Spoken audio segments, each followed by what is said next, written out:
Story 1. Imagine you're trapped in a cage. You were forced into it by a mindless beast. It gleefully slammed the door behind you. It's a tiny cell, fit only for standing in place. The hutch is shrouded in darkness, your cries for help muffled by the void. All you can do is rattle the bars and watch. Watch as the ghastly beast hijacks your mind, your body, your very soul. You watch the carnage it inflicts, the lives it destroys, and you pray you wake up, and it was all just a bad dream. That's what it feels like, the change. I don't remember the first time it happened too well, but I have flashes, images of a wild pup tearing up the backyard and biting the head off the neighbor's cat. My mother shares the same affliction as I. She taught me to subdue the urge and beat it into my accursed skull that it would never go away. She had a different outlook on it. It was as much a blessing as it was a blight on our blood.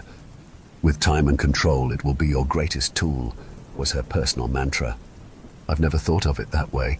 There were times during my teenage years when the urge simply became too much, and I would wander off into the woods so I wouldn't cause too much trouble. Jason was so confused but supportive during this time. I never told him the truth. Who would ever believe it? Besides, his folks gave me enough of a stink eye whenever I would come over.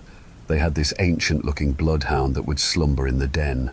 Its saggy flaps always perked up when I came over. He never stopped staring at me. Jason always told me his family came from a long line of big game hunters, as if I couldn't tell from all the morbid trophies hanging in their den. Those beady doll eyes always looked down at us, snuffed out and stuffed. We went to college together, much to our parents' chagrin. By that time, I had almost completely suppressed the change. I could still feel the wolf gnawing at the nape of my neck, but I was starting to go months without the change. Over the summer, it all fell apart. I was out jogging on the eve of the harvest moon, when I felt a sharp sting and the world keeled over. I woke up in a hellish fever dream. Chained monstrosities were all around me, gnawing at the air in rabid fury. Some were still human, wearing tattered rags and begging for release. I watched a few wolves get drugged and dragged away by men in gas masks. I didn't see where they went, but those double doors reeked of pain and death. I changed when they tried to sedate me, much to my captor's surprise. I tore through them and found salvation, or rather, salvation masquerading in the form of insidious indoctrination. It was almost fate, running into that towering man. He had a southern drawl to his speech and worshipped the beast within like a blessing from God. Had I not slipped away in the massacre that followed, I have no doubt he would have turned his zealous rage upon me. On my journey home, I reflected on my own part in the killings. It was like recalling a vivid dream. I could still taste the salty bitterness of their flesh as I scarfed it down. The scent of iron still clung to me as I drove home in a stolen jeep. The vivid memory of fear bleeding out of men's eyes as they begged for mercy that never came. How quickly the light faded as they slumped over mid-consumption. I prayed to God this wasn't who I was now and told myself it was all just self-defense. But a part of me had enjoyed it. The same part that had been angry at myself for getting into that mess to begin with. A nagging voice that said, "You should have been more careful, now look where you are." The voice was quiet now. A smug yet satisfied silence filled my head. I drove back to the cove I had always called home and collapsed into my mother's arms. She comforted me in her own way and said I finally understood the burden of the beast. She was right. After that god-awful experience, I looked at the change as a necessary evil. But during the blood moon, I had been a mindless animal lusting after fresh flesh. It had been with me my entire life, but next to that newly changed degenerate, I looked like an amateur. I began sneaking off to the woods near school, practicing my craft as it were. At first, I trained myself to endure the pain. Every nerve in my body would fry, and my skin burned like I had been dipped in lava as I shed my humanity. I would tear into my heaving chest and rip clumps of discarded tissue onto the forest bed. I felt my bones break and reassemble themselves in unnatural ways. It was like my body was terraforming itself. After the first few nights of tearing myself apart, the pain began to subdue. It was still there, but it started to feel like a phantom numbness. Shifting the pain allowed me to focus on my other senses. The world is so much brighter through the eyes of the wolf. Every mundane object had this glare to it, and lights were blindingly sparkling. The scents of the woods were almost overwhelming, a wild mix of animal musk and vibrant greens. With time, I began to tell certain things apart. For example, the scent of wild nuts and berries is often a scurrying squirrel, a whiff of pungent, musky leaves, a prancing buck. So many smells, yet they all taste like chicken. It was all going swell, until Jason followed me into the woods one night. He saw me bathe myself in moonlight and transform. I imagine it must have looked quite grueling to him, but honestly it felt great, like taking a hot bath after a long day at work. I didn't recognize him at first. He was just this lanky shadow looming in the tree line. My mind flashed back to the hunters wielding cattle prods, and I got a bit defensive. By the time my canine-addled brain had recognized him, I had pinned him down and torn into his shoulders a bit. I let him go and took my embarrassed rage out on some oaks. When I awoke, I saw the damage I had wrought, thick claw marks like a bear on a frenzy. I tracked down Jason. He was tossing and turning in his dorm, a makeshift bandage hastily strapped to his shoulder. My heart sunk as I watched him. Luckily, his wounds didn't seem too deep. They had already begun to scab over and heal. When he woke up, we had a long talk about my affliction and how I had hidden it from him. I told him everything, including the nasty men I had butchered. I regaled the man I loved with a story of boundless slaughter, of limbs being cleaved off bodies, of heads being chomped and swallowed in one gulp, of the pained cries of chained monsters begging for a crimson-soaked release. His face grew pale when I described the atrocities, but then he held me close and told me he loved me, and that nothing would ever change that. I believed him. I really did. Then he tried to kill me. It was a week after I told him the truth. Class had just let out and I was chatting with Abby and Barb on the way back to Romero Hall. The fall chill had already begun to set in, and the trees were a wondrous shade of yellow and red. It was Friday, and we were set for a long weekend. I felt my phone buzz in my jeans and saw a text from Jason. "Hey babe, meet me outside the hall, trip to the cove, 3 inches. I smiled and Abby peeked over my shoulder, punching my arm. "Someone's got a date," she said in a sing-song tone. "Shut up," I said. "It's our anniversary this weekend," I proudly proclaimed. "A beach trip on your anniversary?" "You think he's proposing?" Barb asked bluntly. My face flushed. I'll admit that was the first thing I thought of as well. "Guess we'll see. Catch you guys later," I said and broke off, waving at them both as I rushed to meet Jason. As I ran, I heard Abby slide next to Barb and berate her for being so forward. The front of the brick dorm was flooded with students, each huddled together like packs of grazing sheep. They were all gabbing away, each paying no mind to the other. I scanned the crowd and found Jason standing by that ancient rust bucket on 4 wheels he called his car.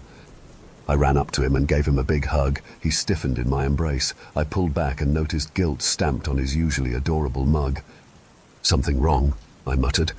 He smiled weakly as he pulled me in and reassured me all was well. We hopped into the car and it spurted to life, though it sounded like a dying mule. Then we were off. The first thing I noticed on the long drive to Maine was how quiet Jason was. Usually he was a chatterbox, talking up a storm about the sights, what movies he was excited about coming up, how pumped he was about the next track meet. But today he was uncomfortably silent. Pulling even a mild uh-huh or a mm-hmm out of him was like yanking teeth with pilers. Eventually I gave up and chalked it up to nerves. Maybe Barb was right, and he was going to get down on one knee as soon as we arrived. In my head I pictured him fumbling in his pockets for the ring, panic quickly overtaking him as he stuttered, "Would you marry me?" like an idiot. Then I would pounce on him, laughing like a loon as I said yes 1,000 times over. That coping thought was a warm comfort to the chilly mood in the car. After a few hours we crossed the Rakers County borders, a heavy fog welcoming us home. Jason turned the high beams on and the welcome sign popped into view. It was a rickety old wooden thing, numerous cracks and splinters chiseled into it over the years. The paint was worn and weathered, yet still clearly read, "Welcome to Rakers Cove, the gem of the East," in mauve writing. A cheeky fisherman in the yellow bucket hat giving a tired thumbs up and a wink. At the sight of home, I turned to Jason, who was tapping his free foot a mile a minute. "You want to stop by your house first or mine?" I asked casually. "Neither," he responded quick and curt.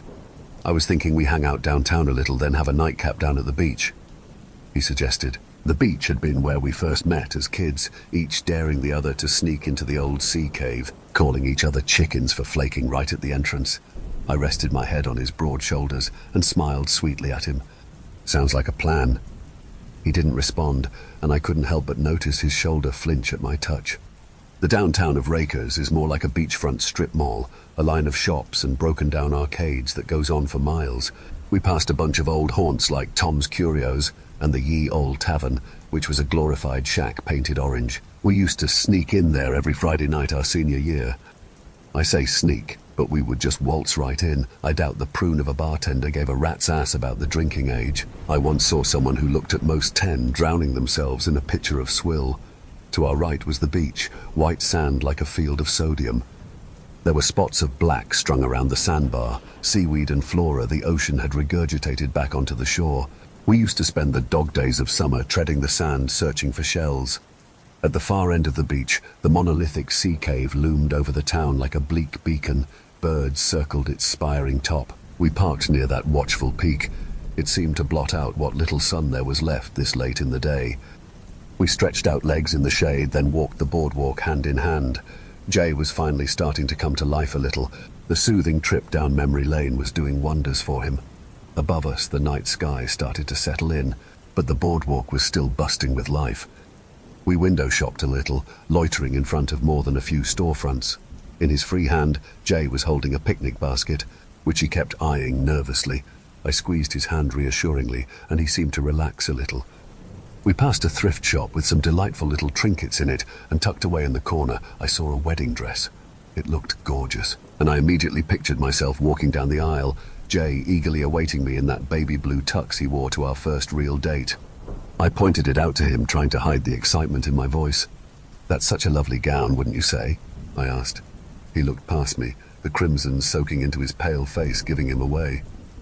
Yeah, it's very pretty," he spoke, his voice shaking a little. I wrapped myself around his arms, sighing deeply as I egged his embarrassment on. Wouldn't I look lovely in something like that? Surrounded by all our friends and family. I batted my eyes at him, brushing my golden mane out of my face. He averted my gaze and cleared his throat, quickening his pace as he wiggled out my grasp. "I'm starving," he suddenly said.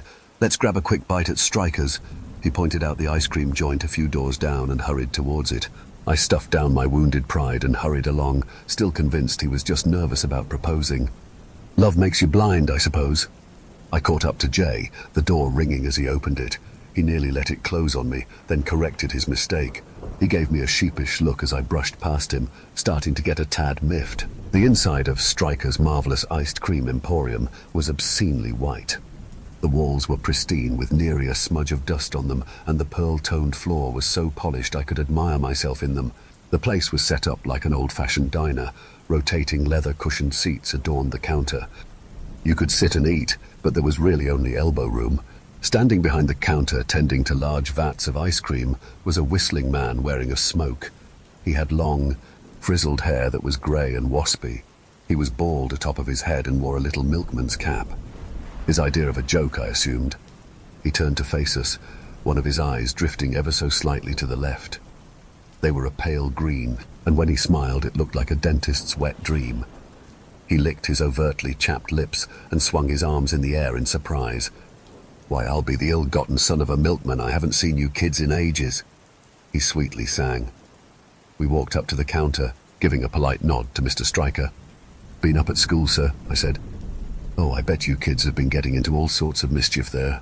Why, I remember when you used to scutter around my shop like grubby little roaches." He laughed. I joined in, unease starting to settle in as I remembered why we hadn't been here in a while. Jay was looking out the window and scratching his arm. I nudged him and he jumped, nearly dropping the basket. "Yeah, we were real troublemakers," he muttered, a barely audible whisper. "Dude, what's going on with you? You're acting super cagey," I asked. "Nothing a little iced cream won't cure, I'm sure," Striker interjected. Like a magician putting on a show, he ducked under the counter, and we heard him hum as he prepared some cones. Jay was getting twitchy standing next to me, like ants had crawled up his ass. He picked at his shoulder a little and noted the concern in my eyes. "What?" he barked at me, sharper than he meant to, I'm sure. I slipped my hand into his. "It's okay. I know why you're being so weird. You don't have to worry," I said, giving him a loving peck on the cheek. His face flushed and he turned away, avoiding my gaze. His grip on the picnic basket tightened. He looked like he was about to say something when Striker popped back up like a jack-in-the-box. In his hands were 2 delicious-looking cones. "Now for the young mister, we got a crispy vanilla bean with extra sprinkles," he explained with a giddy twinkle in his eye. "And for the lovely young lady, He handed me diabetes on a stick as he explained his crime. We have a double scoop peanut butter Rocky Road with marshmallow chunks with extra PB sauce and a gob of extra chunky dipped right on the top. He wiped a little drool from his mouth as he described this atrocity. I put on a brave smile and took the cone. The heavy aroma of savory peanut oil wafted towards me, and my stomach yearned for it, I must admit. "Thank you, Mr. Stryker." He waved his hands dismissively. "Oh, child, think nothing of it. In fact, these cones are on the house, call it a homecoming gift. I'm just so pleased to see you two still sticking together like peas in a pod." His eyes widened as he leaned in. "Why, is that the heavenly chime of wedding bells I hear?"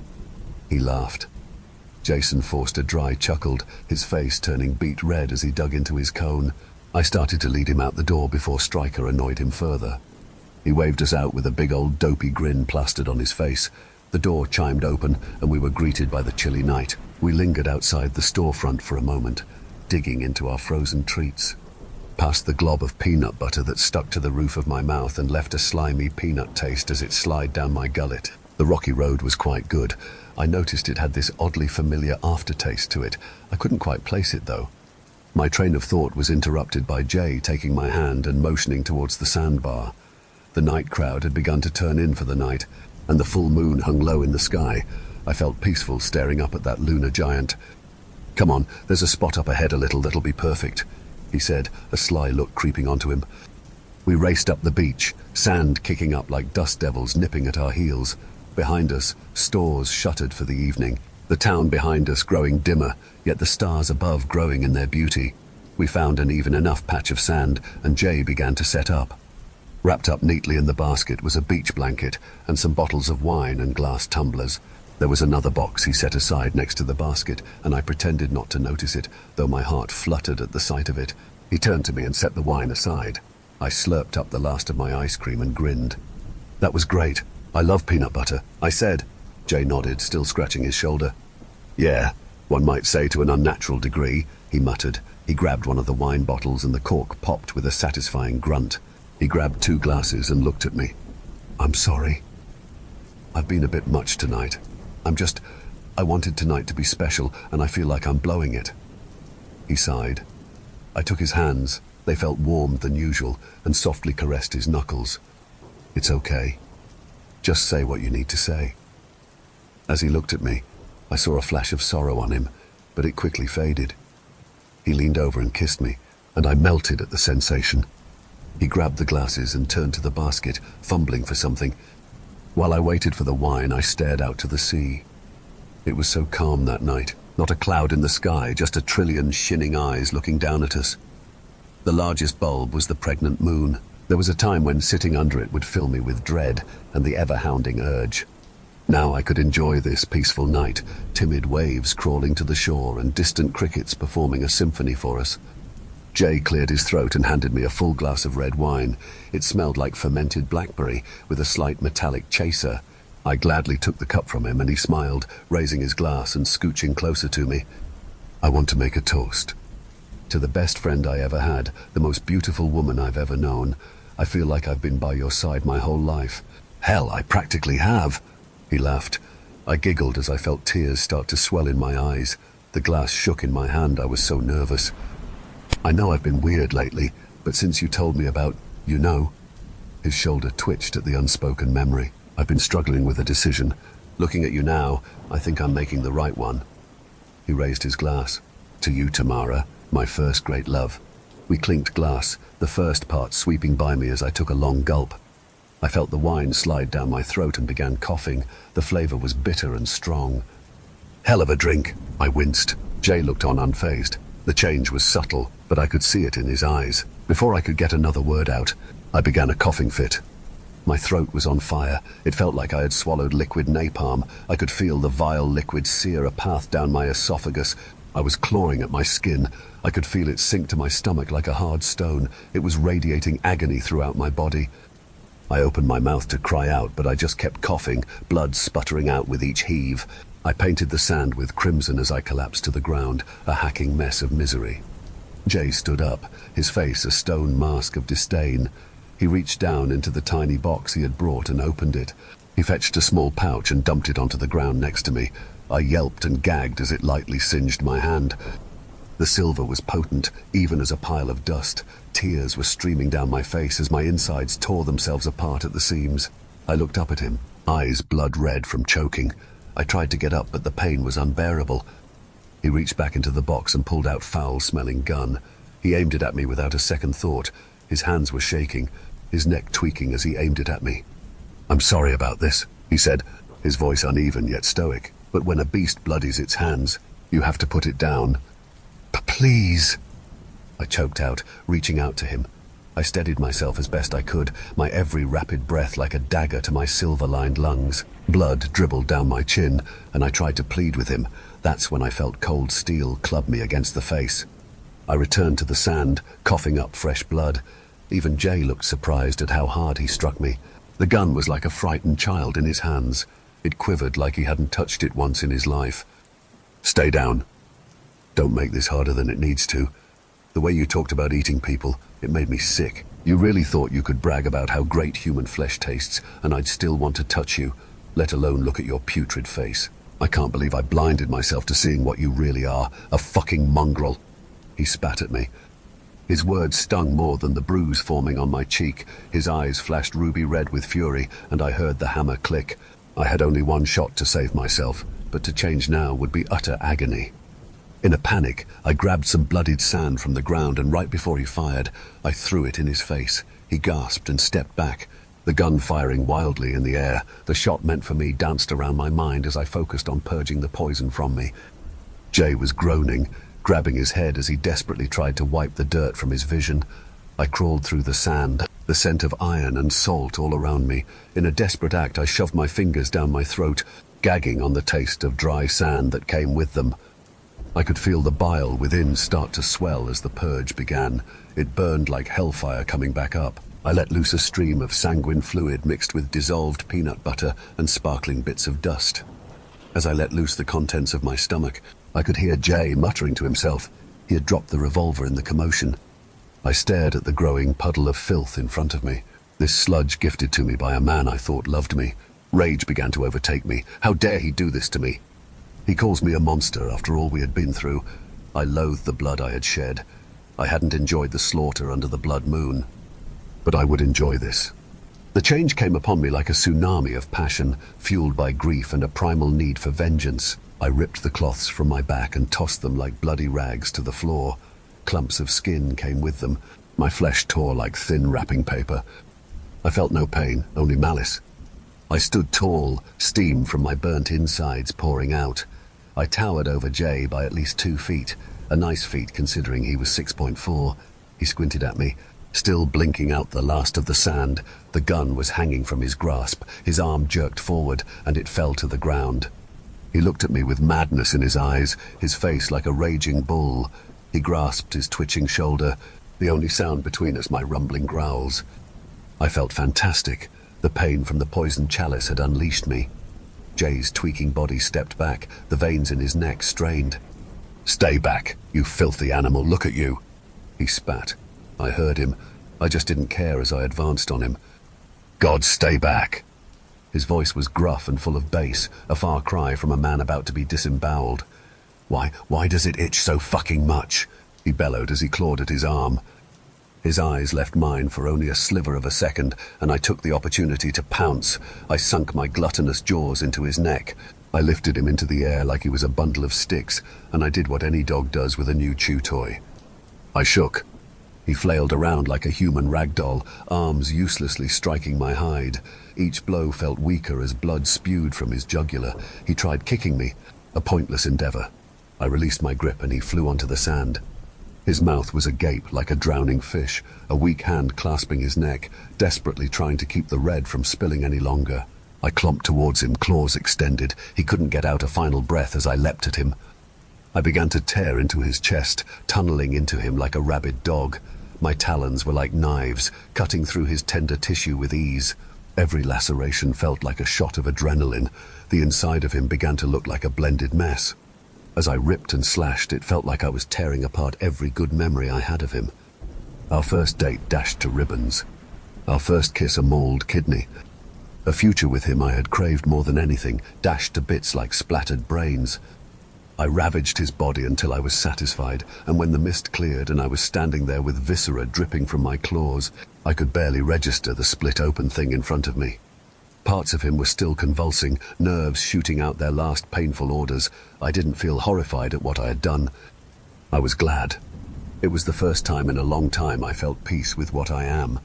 I'd rather be this than a whimpering piece of meat begging for their life. At the very least, I could thank Jay for that. I turned my head and howled at the moon, a triumphant cry with a hint of mourning. I did mourn him, despite the horror he had inflicted on me, despite the betrayal sticking in my heart like a dagger. I had adored him. My first great love. As the howling subdued, as the surge of energy started to fade, the residual silver began to take its toll. The world spun, and I fell to the ground, the world blacking out. I awoke the next morning, my head pounding and throat tender. There was throbbing pain in my lower abdomen, the worst case of food poisoning I had ever had. I sat up on the soft bed I found myself in and took in my surroundings. I was home. I recognized Ma's trinkets and baubles anywhere. I looked around. I had been dressed and wrapped in a fuzzy blanket. Blood still caked my face, and I winced as I touched the fading bruise on my face. I heard a dish shatter and saw my mother standing there, a cigarette dripping from her quivering lips. She rushed me before I could say anything and showered me with hugs and kisses. Oh, my copil dulce, I was so worried for you. You slept for hours after the change left. You were so pale, so still. She was rambling, her face running with the remains of her makeup. She finally just let the dam flow and wept into my arms. I held her close and soon joined her. It was Jason, Mama. He tried to... She hushed me and put a bony finger to my lips. Speak no more of the Rahat. He is gone now, she uttered plainly. Panic began to set in as I remembered the display I had left at the beachfront. Mama, the body, it's surely been discovered by now. I started to get up, but she gently pushed me back down. There was a grave look in her eyes. Mr. Stryker found you on the beach. He brought you to me. He found you engulfed in blood and fur, but you were alone. She left her words linger. That's impossible, I sputtered out. She just shook her head sadly. The gift of the wolf can only be extinguished by silver or flame. Anything else and the beast puts itself back together, though the worse the wound, the more the mind shatters, she said. My mind raced 1,000 times a minute. No, how could he still be? I had never bitten him. His shoulder. I had scratched it the week before. Ma then went to the little TV she had on the counter, this old black and white eyesore. It's been on every station since this morning, she said as she flicked it on. The screen showed a static-filled mess, but I recognized the outline of Lenny, the station's newscaster. He was mid-reporting as the TV flickered to life. To the worst slaying in our quiet town's history. Authorities say the bodies were mangled beyond recognition and are having trouble reaching the next of kin. The screen switched to a live recording of a house that was cordoned off by police tape. My heart sunk as I recognized Jason's house. He had gone home. This was a few weeks ago now. I spent time recovering at home, glued to the TV for any news on Jason. They said his family looked like they had been slain by a pack of wild animals, the wounds so severe. Sheriff came by asking for me, was hoping I could give Jason an alibi. I had nothing to give him, and he went away grumbling. They still haven't found his body. He's out there, somewhere deep in the woods, lost to madness. It's my fault. I should have known I passed it on to him. His family's blood is on my hands just as much as his. I need to track him down and finish the job this time. I know he'll be waiting for me, the monster who tore him to pieces. I will find him, and when I do, I'll make it quick and painless. After that, I think I'll take a break from dating, save some other poor schmuck the fright of his girl sprouting hair and a tail. Having a werewolf girlfriend is way more trouble than it's worth. Take my word for it. Story 2. My name is Jake. This is a story that happened not so long ago. I was walking home from work, having heard a cover of a popular song on the radio playing through a car speaker. I was walking and found myself playing the original of the song in my head. I guess I preferred it. I was walking past an alleyway and I happened to glance down, and I saw a guy dressed up as a clown holding an umbrella, humming to himself and shuffling back and forth. I thought to myself, what? And stopped in my tracks. There was something that felt deeply wrong about this individual. Every part of my being told me not to trust him, to get away. He instantly turned, and I noticed that there was something completely fucked about his face. His face was stretched and crooked. The appearance unsettled me. The outline of his face and head looked more like something that had been drawn on paper, yet his eyes resembled windows, and his mouth was shaped like a crooked doorway. He spoke to me somehow, without any facial motion, and said, "Can't you see me? Aren't you smiling?" His high-pitched voice sounded dizzy and nauseous. It felt like sounds had begun before the words came out. Then the words also seemed to reverberate in my head. "Excuse me?" I replied, but he didn't reply. He just kept humming to himself, dancing with his umbrella. I was already spooked, so I just hurried on. I figured it was just some crazy guy, but my gut seemed to disagree. I mean, you can dismiss anything, right? But there was little explanation for how he'd looked, like something out of a bad dream. His crooked doorway of a mouth in particular was beyond explanation. A short while later I got home. I lived in an apartment on the outskirts of Elmbrook. Nice enough little place. It was getting near dark. I tried to turn on the TV, but it only showed static. Whatever, I switched it off. I looked out my window across the street, and my gaze fixated on a particular house across the way. The windows looked like eyes. The door looked like a mouth. Was I okay? I closed the curtains, said fuck that. There was no need to scare myself. I figured I was just a little shook from earlier. Right that very moment, though, the TV flicked on all by itself. I saw a human face on the screen. It was a guy in perhaps his mid-40s, and he had sallow skin and a withered appearance. He started repeating this. He called John a serial killer. He called Jane a cannibal. He called John a serial killer. He called Jane a cannibal. Although he was speaking, it was more like his face kept shifting from frame to frame with his mouth opening and closing, rather than a normal face enunciating. He called John a serial killer. He called Jane a cannibal. He kept going on and on and on. I was fucking shook. I tried to turn the TV off with the remote, then at the box. It didn't work. I pulled the plug out of the wall. It didn't work. He called John a serial killer. He called Jane a cannibal. He called John a serial killer. He called Jane a cannibal. I was panicking and spoke to the TV, saying, "Who?" The TV man kept doing the thing, but a high-pitched voice echoed through the room. Apparently not a reply to my question, saying, "Don't look in the mirror." What? Thinking to myself, why shouldn't I? The voice had rung a bell. It reminded me of that clown. I was too afraid to speak again. This was not a time for talking to what seemed to be voices in my head. I admit this was a moment I began to doubt my sanity. I walked over to the TV. The man kept repeating the line. I considered moving it, putting the TV away somewhere. Instead, I went into my bedroom and lay on my bed to give myself time to think. I could still hear the man in the other room. My thoughts were racing. Who were John and Jane? Don't look in the mirror. I decided not to. After about 15 minutes of lying there scared, I noticed that the sound of the TV in the other room had stopped. I went in to inspect it. Sure enough, the man was gone from the screen as well. I told myself I wasn't imagining this shit. It was too real. I didn't fuck with drugs, just tobacco, and this had all felt too real to be a dream. I was unwilling to try to turn the TV back on to watch something normal or look in the mirror. I lit a cigarette and smoked it much faster than normal, more wary and disorientated than pretty much ever. I put the filter in the ashtray. I tried to read something, some old novel, but my concentration wasn't there. I lay on my bed until around 11 p.m., then went to bed. My mind in tatters. I'd say it was around 2 a.m. before I actually slept. The next day went kind of normal comparatively. I worked as a barista at a cafe not so far from my apartment. Okay job. I took an alternate path to work. When I got there, I made a point of not looking into any mirrors. Other than that, I just went through the motions. I figure it was obvious I was stressed, but I wasn't about to open up about my experience of the previous night. I was friends with a woman named Kara who frequented the cafe, and she commented on the bags under my eyes. Too many late nights, I said, and simulating normality, I grinned. She laughed and went off as normal. I guess I appeared fine, relatively speaking, but in my head, different story. Nothing about the other day had been congruent, and I wanted to forget it as soon as possible. I clocked out at 6 p.m., walked home the normal route, but I avoided even looking near the same alleyway where I saw the clown, very deliberately. I arrived back at my apartment. Should I even try to watch TV? I decided to forget it. I went to my bedroom. My mind was in for something much worse. When I got to my room, I saw the clown from the other day. He was standing in the corner with the umbrella in his hand. I noticed that the tip was incredibly sharp. He spoke, trying to avoid me. I see, but you shouldn't hide. We can be friends. No? Who are you? I replied. My name is Thweep. Can't you see me? Aren't you smiling?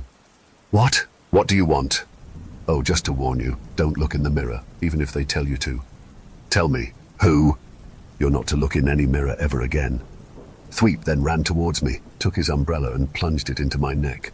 Suddenly, with that, I woke up on the sofa, in my apartment, facing the TV. I was shocked. What the hell? The mad clown from the alley and this seeming nightmare was telling me not to look in the mirror. I was freaking out. I thought maybe I was dead. I don't believe this is even happening, was my overriding thought. The stress got me in a fight or flight mode, and I reflexively looked over at the mirror. Instead of seeing my reflection, there was simply a black background with a large red number 10 painted across it. I stared at it shortly, then blinked. There was then a large number 9. I blinked again. It was a number 8. Fuck. I looked away in a panic. It must have been some sort of countdown. If I let it get down to 0, what would happen? I didn't exactly want to find out, so I fled. I opened my door, locked the apartment and walked briskly. I had no idea where to go, what my plan was, but I was sure as hell I didn't want to stick around because my apartment might as well have been cursed at this point. I walked around the streets for about 20 minutes, then I had a thought. I felt compelled to go for a walk in a nearby parkway. Something seemed to draw me there, and I figured it was a good distraction regardless. It seemed foreboding at dark, though. The trees were all nearly skeletal, it being late autumn, as they brushed against the wind. There was a chill in the air that brought a shiver, and the sky was dark beneath pale grey clouds mostly covering the stars, but I could see the moon through a crack in the clouds to my upper right. I looked forward and saw a man and a woman standing there, right in front of me. I stopped to see if they'd noticed me, but they were facing the opposite direction. I stared and wondered, because by this point everything felt odd. But this could of course just be a man and a woman in the park at night. Not implausible. Maybe they wanted time alone. Hey, I called out to them, but they didn't answer. Sorry to bother you, but... The woman spoke to interrupt me. Don't look at our faces, in a hushed and brisk tone. I didn't really know what to say. The man then spoke. You've been marked by the kidnapper. In the strongest possible terms, I advise you go home and look in the mirror until the numbers are up, and turn on your TV. Leave it on. The clown told me. He threatened me not to, I replied. And you trust him? Replied the woman. Well? Right then, the man and woman, huddling together and still facing away from me, walked off. They walked up the path and took a left, walking, yet somehow faster than seemed normal. They vanished from sight. Hey, wait! I cried, walking up the path. But when I looked round the corner, they were gone. Something in my gut told me to trust these people, at least more so than Thweep. But did I have the guts to disobey the mad clown? At this point, I was more scared than I had ever considered possible. My heart was beating out of my chest, and I was perspiring. I decided to risk it. I went back to my apartment. I walked up to my front door, put the key in the lock, shaking and struggling to unlock it. I walked into the warmth of my apartment and took a deep breath. However, I wasn't sure if I wanted to look in the mirror. So I got some water from the kitchen area and sat on my sofa, my mind turning. What did all this mean? Why was it happening to me in particular? I suddenly heard a voice echoing in my head. It was Thweep, and he said, Kidnapper, surely if I had wanted to kidnap you, I could have done that already. I slapped myself in the face. He continued, Those two, you trust them more so than you trust me. I'll have you know they're two of the worst people in the entire world. Won't you tarry and listen to me a while? Jake, my good friend. What exactly was he getting at? And in response to my thoughts, Thweep chimed in, It is they, those two. They are the ones seeking to misguide you. I just wanted to keep you safe, from them. I knew he was referring to the man and woman I met at the parkway. So I was caught in a dilemma. Thweep clearly did not want me to look in the mirror. The couple at the parkway had strongly advised I did so. I tried to do some extremely quick calculations, but all I was really left with were my emotions and the feeling in my gut. Thweep continued to speak to me. Now you wouldn't want to insult me, would you, Jake? Don't go looking in the mirror. I blinked several times. Thweep's dizzy voice had a quality of light-heartedness to it, but I couldn't shake the feeling that there was something awfully predatory lurking under there. I also felt that Thweep could sense my mistrust and was calculating, so I made a quick move. I sprinted over to the TV and turned it on. On the screen was the man I had seen before, the withered-looking one, only this time his words were different. John is not a serial killer. Jane is not a cannibal. John is not a serial killer. Jane is not a cannibal. He seemed urgent and to be hasting me to act, his face flickering in and out of view. Although he kept repeating himself, his voice also seemed to reappear on top of the repeated phrase, and this time he was shouting, with the strongest and most compelling tone I had ever heard, "Get over to the fucking mirror!" At the same time, Thweep's voice reverberated in my mind. "Don't you dare!" Fuck it, I said to myself. I was throwing in with the man and the woman and the guy on the TV. There was something utterly disturbing and troubling about Thweep, even if these other three entities were weird. I raced towards the mirror, which this time showed a red-painted 7. I blinked. 6. Again. 5. Again. 4. 3. 2. 1. And just like that, I could see my own reflection again. I didn't know what to make of that, but I felt like a weight had lifted on some instinctive level, like I had averted danger for now. I guess it's impossible to know how I knew this, but I believed I had made the right decision in who to listen to. The TV, "It Happens," had went off again all by itself. It wasn't as soon as I had taken another deep breath when I heard a knock on the door. Fuck. At first I was terrified Thweep had come again, but something told me that was wrong. So with a shaky hand I answered the door. It was the man and the woman I'd seen before. This time they were facing me, but they kept their faces covered by what appeared to be cloths. Could they even see me? The woman spoke. "You made the right choice, Jake," she said, but I took a step back. I said, "Who are you? How do you know my name? What the fuck was that clown, and what the fuck is all this?" "Very polite way to greet the two people who just saved your life," said the woman. My eyes widened at that. "Listen, for all I know, you've come here to kill me yourselves. I have no idea what's going on." The two just stared at me and I stared back. After a short time I loosened my posture.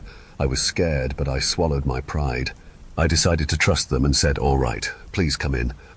They came into my apartment. I asked them to sit on the sofa, and I sat on the chair, which I moved around to be facing them both. I had a painting on my wall that I had crafted myself some time ago of 4 blurry humanoid faces. It seemed weirdly congruent. It was time to ask these people who they were and what business they were about. "So I guess you're called John and you're called Jane," I said, nodding to each of them in succession. They nodded back at me. I looked around the room. I sort of leaned in, and I noticed they were looking at each other. John turned his head and spoke. "You just averted an unthinkable fate. The entity you were just in contact with is not called Thweep, and it's not a clown either. It is known as the Handicroft, and it is also known as the Kidnapper from the Darkness. There's something we should commend you on. You listened. Many others did not. The man on your television, Morgan, was the kidnapper's last victim, and he just freed himself from his new master. He did a brave and noble thing for you, a true favor." He paused for a moment, then added, "We like to keep a watchful eye on this world." I just kind of stared at them blankly. Jane spoke then, and she continued to elaborate for me. "Morgan was tricked in the same way as you. He saw the kidnapper in the same way you did over in his city. We tried to help, but the kidnapper convinced him that John was a murderer who was going to feed Morgan to me, whom it convinced was a cannibal. It should be noted that the kidnapper was much, much hungrier when it preyed on Morgan. It was a stroke of luck that you didn't get to feel its full potential. That countdown, by the way, was simply a trick to keep you afraid of disobeying." I tried to take this information in as much as I could. I wondered what to say for a while, but nothing seemed to come to mind, so I just tried my best to keep the conversation flowing. "So, this Morgan guy, he was warning me too. What was with the repetition? How did he appear on my TV?" John replied, "With our help. He was in a different realm, but with the right channeling we ensured he could appear through electronics. As for the repetition, it's basically just difficult to communicate in this fashion. At first he was just desperately trying to explain to you why he listened to the kidnapper, because he thought you had escaped already. Notice how he believed you knew our names already. Anyways, we communicated with him and explained how that was not the case. Then we traveled to this realm. You somehow knew to go to the Parkway, correct? That was due to us. We have a certain power." He paused. "Forgive us for being brief and curt with you back there, but we require brevity in this world. We stand out without covering for our faces, and it is inadvisable to stay in the open at any one place for too long." As he said this, he seemed to shudder, then continued, "We live in a place far away from here. We've made it our sole mission to save whoever we can from the kidnapper. It is not, necessarily, Us being a paragon of empathy, we must be frank. The kidnapper, the Handicroft, makes it a mission to torture those who are drawn close enough. Think of the end result as to be tortured for eternities within eternities. I felt sick and was unable to digest all this information smoothly. I blurted out, "So this Morgan guy who saved me, he was..." Jane replied. Although he initially bought into the kidnapper's lies, he remembered something we had been able to tell him before he got taken away. The kidnapper scares people into obeying it. Many do. They first show up in an autumnal twilight realm called Sycamore Falls, a dark place, difficult for us to reach. Morgan should be thankful we even bothered contacting him there. But those who remain in that place, subservient, well, they eventually are selected for another realm, where they are greeted by endless paradoxical pain. "So Morgan's back on Earth," I said. "No, he's dead," replied John. "We made a deal with him." Few could or even have the sanity to wish to escape Sycamore Falls, but Morgan convened with us and we struck a deal. Help us save the next one, and we would transport him back to Earth, which results in death. So he ceases to exist now entirely. The kidnapper won't be able to make him suffer. I sat back and contemplated all of this. Everything they were telling me could be completely made up, or I could have been spiked with some crazy new drug. Was I breaking down mentally? There were endless possibilities, but something in my gut told me this was all real. It didn't follow logic, but I knew I wasn't dreaming. You've got to understand something. I don't believe in monsters. How can I even begin to interpret this situation? Jane said, "You can either believe it or not. It's up to you, but you're not about to forget it." "Are you?" I went silent at that. It was a lot to take in, but she was right. I was never going to forget about what had happened to me. "By the way," continued Jane, "if you see any strange message about your apartment, you'd do best to just ignore it. The kidnapper often likes to taunt those who get away from it." This unsettled me. Finally, after some time sitting in silence, I said, "What happens now?" John said, "It's time for us to leave. The kidnapper may never try to reach you again. It has many other options and designs. But just remember, disobey entirely. Whether it appears as a clown or in some other form, disobey entirely, no matter what it tells you to do." With that, John and Jane rose. I opened the door for them. Before they reached the doorway, I felt compelled to say something. "Thank you." They nodded, and then they left, and I watched them walk up the street in that oddly speedy way. They seemed to disappear into the darkness. Later that night, though, I did notice that a keepsake had indeed been left for me. It was written in blood, whose, and on my bathroom mirror. "Can't you see me? Aren't you smiling?" I know how it all sounds, but there you have it. I would be thinking exactly the same thing if I was you, that I'm making this all up. But I just wrote this down to warn people, to help continue John and Jane's work. If you ever come across a clown, or some weird creature who starts telling you what to do for no reason, do not obey. Story 3. Hello everyone, I'm currently writing this from a friend's house where I'm currently staying, mostly because of recent events that are my own fault. My own house or anywhere in its vicinity doesn't even feel safe anymore. Bad things have been happening, and I know staying quiet would probably more likely be the safer thing to do right now. I still need to explain what's happening and maybe actually save a couple of people from what I'm experiencing. I suppose this all started about a year ago when I joined Reddit. I know it probably wouldn't be anyone's first choice of somewhere to post stuff, but the community for me sort of felt a bit more real than anything on places like Instagram. Plus, I also thought the art I make could reach a wider audience here, and for a while things were going okay. I posted maybe once every 3 months, and I got a decent amount of support. I was 17 at the time, so the support I kind of got up here made me feel good. However, as you know, this place isn't really known for kindness. I showed my face once on r/teenagers, and I got a ton of comments saying how awful I looked. You know, that kind of thing. Kind of felt down for a couple of days. Then I got a chat invite from a user named u/****, with them saying, "Hey, everyone is kind of being mean to you, but honestly I think you're cute." Now, some of you may call me lucky for getting a chat like that, but honestly, now I wish I had just ignored it. I accepted the chat invite and started talking. Look, I was 17, I didn't know any better, okay? We chatted for a bit, and I thought we had quite a bit in common. We both liked the same kind of music, and she claimed that she did art. She actually shared to me that her name was Presley and that she was 17 as well. Then she sent a picture of what she apparently looked like. It looked to be a teenage girl with blue eyes and black hair. I honestly thought that she was honestly really pretty. I did at the time have a feeling that this seemed too good to be true, because why did a supposed girl like that like me, of all people? I kept chatting with her and honestly had a good time talking to her. It was good to have someone in my life because beside my friend that I'm staying with now, I really never have many people to talk to. We chatted a bunch more, even when I was in school. To say this person was clingy was a bit of an understatement. If I didn't respond in a minimum of 30 minutes, she would start spam messaging me. Looking back now, I should have just thought that was creepy, but at the time I was liking her, so I thought it was just a cute thing she did. In fact, she kinda really took over most of my free time. I was chatting with her 24/7. I didn't think anything of it at the time because I thought that was just how relationships kind worked, even though we really weren't in one. I even missed my little cousin's birthday just to chat with her. I know I sound really selfish, and it was partly because I was, and partly because I didn't want Presley to start spamming me so much. I really regret what I did with all that. Things stayed like that for a bit, through September to November. I honestly was really fascinated with the idea of being with her, even though I never had actually seen her in real life. It had honestly gotten a bit unhealthy. I even skipped doing things like brushing my teeth or eating just to talk with her. Throughout those 3 months, I've learned quite a bit about her. One thing was how apparently she loved the idea of murdering someone and then killing herself to be with them forever. The first time I heard all of that, I kind of felt something besides love for her, fear. I was scared if she was thinking about doing this to me, which I think was the first time I was unsure about trying to maybe get with her in the future, you know? From there, things got weirder.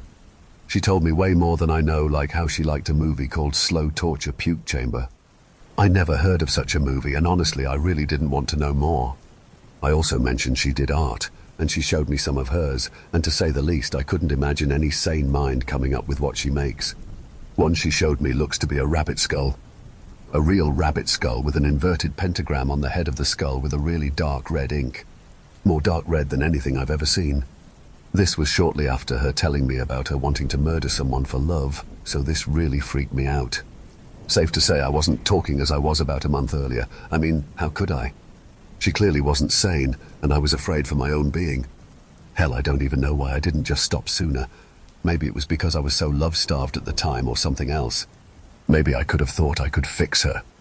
However, I think she noticed I wasn't as talkative as I was, and she really kept trying to keep me to talk. She even threatened to do stuff to herself if I didn't. Look, I had no idea what to do at the time. Realistically, what could a 17-year-old like me do in a situation like that? To say I felt trapped was an understatement. I felt as if I was the only thing keeping Presley from doing something really awful. My parents certainly noticed it, and they tried to get me to tell them what was wrong, but I just told them I was just stressed with school. I really didn't want them to find out who I've gotten involved with. They probably wouldn't trust me ever again. But then there was this one day, the day I finally decided to end this. It was a rainy evening on Tuesday, November the 16th. I was chatting with her as always to try and keep her from doing things. But then she said in chat, "Hey, you want to see something I've made equals?" I said yes to keep her happy. She then sent a picture of something that will never leave my mind. It looked to be a giant, leathery, pale, light brown looking tapestry with the words, "I love you," written all over it. Now this already had me freaked out. But then she said, "I made it just for you, my friend. Makes a good canvas, don't you think?" Then looking closer at the thing after she said that, I realized that it wasn't actually leather. It looked pink in some places and had a bit of a ridged look to it. It was human skin. In my eyes, that was the last straw. I quickly went over to settings while she was saying stuff like, "Please respond, please respond, please respond." Then one click later, I blocked her. I couldn't take this anymore, so I made the brash decision. For the next few moments, I laid on the floor having a small panic attack. Was I the witness to a murder? What if she comes for me? It's safe to say I didn't sleep well that night, or the next. I just felt like I was a criminal for not telling the police or something like that. But after a few weeks, I supposed things had gotten better. I was great not always messaging someone. I even made some new friends, which was nice. Heck, I even forgot about Presley for a bit. However, I was reminded of her after one thing. So, not long after all that, I decided to make an Instagram account so I could maybe post my art somewhere. Now, since I suppose staying off Reddit would be the smarter choice. However, looking through the suggestions bar, where you can find people to follow, I found a particular profile called @*****. Looking at the profile, I realized the profile picture was the photo that Presley had sent me. Looking more into the profile, which was just a bunch of selfies and stuff like that, I wondered, was I catfished? I thought that probably wouldn't be really surprising with Reddit. Now I was truly wondering, was Presley even a girl? Those thoughts shook me to my core. How could I have fallen for that? Something so obviously a trap. But at the time, I really didn't feel like I needed to worry anymore. I thought that blocking her would have gotten her out of my life forever. Or at least that's what I thought. As I said, things appeared to be normal for a while after everything. It was nice, actually. Even my parents said I was acting a lot better than I was a few months ago. My grades in school actually got better because now I actually had the time to study. So maybe they'll believe me now at school stressing me out. For a dude who had just gone through a bunch of shit, I thought I was doing good. Then one day, on December 18th, I got a message from an unknown number. Hey equals. I recognized that smiley face. How? How did she find my number? I never gave it to her. I remember what you did to me, abandoned me. Well, that's not the forever I'm planning, she texted. I tried not to text back, but the speech bubble popped up signifying she was typing something. Jason, I still love you and I want you to be mine forever, she said. Now I really am terrified because I never revealed my name to her once. How do you know my real name? I typed foolishly. Oh, let's just say I know a lot about you, she typed, but it was what was next that shook me to my very core. She sent 3 pictures. They were all of me. One was me walking to school. Another was me walking back to my house and opening the front door. And the last one was the worst, I swear. It was a picture taken outside my bedroom window looking into my room. From the photo, I could see it had only been a few minutes ago. Because in the photo, I was looking at my phone, looking right at the photos. Almost instinctively, I looked straight at my window where the last photo was taken. There I saw what appeared to be someone moving quickly out of the way with their phone in hand. I screamed. I just screamed. It woke my parents up, which led to them rushing into my room asking what was wrong. In fact, I screamed so loud I think I woke up our neighbors. I told them both everything, about her, about the way she acted towards me, and the tapestry. I told them about the text messages from the unknown number and the photos. My dad actually got a shotgun from his safe inside his room and went outside looking for anyone. He didn't find anyone, so maybe my scream scared whoever Presley was away.